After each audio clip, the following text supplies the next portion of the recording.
लगी हुई है। हम लोग जो है बालगंगा आप जानते ही हैं कि इतना बड़ा जलसा करने के लिए कितनी मेहनतों और दिक्कतों का सामना करना पड़ता है कि नहीं। तो हम लोग जो है चलते चलते भाग दौड़ की वजह से चिल्लाते चिल्लाते नारा लगाते लगाते बिल्कुल थके हुए आवाज लगी हुई है। मगर मैं फिर भी कोशिश कर रहा हूँ, अगर आप लोगों की मोहब्बतें मिल जाएंगी तो इंशाअल्लाह मैं फिर धीरे धीरे अपना काम कर जाऊंगा, है कि नहीं। एक बार मोहब्बतों के साथ बोले सुभान अल्लाह। वल्लैल तेरी जुल्फ है शम्स है चेहरा, वल्लैल तेरी जुल्फ है शम्स है चेहरा, शम्स है चेहरा।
जश्न रिदाए तरफ। मैं चाहता हूँ कि अब तक जो है किसी ने नहीं पढ़ा है वो कलाम मैं पढ़ूँ। मोहब्बत मिलनी चाहिए। मैं आखिरी शेर पढ़ता हूँ। तमाम आशिक़ रसूल किसी ने नहीं देखा दिखा के बेचता है, मगर तो यह है कि कीमत घटा के बेचता है। सबूत मिल गया पहलू से जुबैदा को, जमीन पे जन्नत बना के शुक्रिया। या तैबा, अरे या तैबा, या तैबा, तैबा,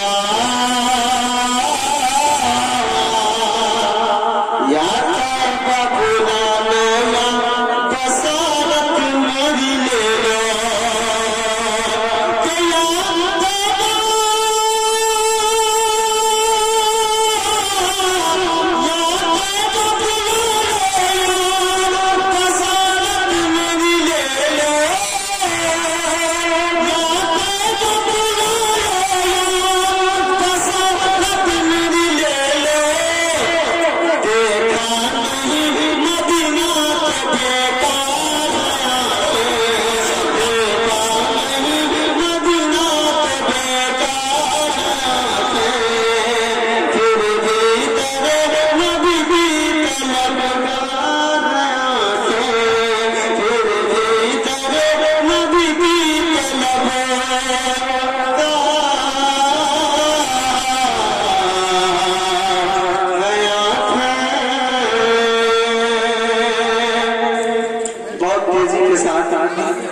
इस जलसे के नाम की मुनासिबत से मैं कुछ पढ़ता हूँ। मुलाज़ा फरमाने। नारे तकबीर, नारे रिसालत, हज़रत अल्लामा मुफ्ती शफीक रज़ा शम्सी, शायर अहले सुन्नत आली जनाब हज़रत महबूब ज़फ़र देहलवी। नारे तकबीर, नारे रिसालत। बहुत जल्द इंशाअल्लाह आप अपने मेहमान शायर, बहुत बड़े शायर जिन्होंने योना में खूबसूरत कलाम पढ़ करके तमाम लोगों के दिलों को जीत लिया था, वो शायर आपका मिंबर रसूल पर हाजिर हो गया है। अन करीब आप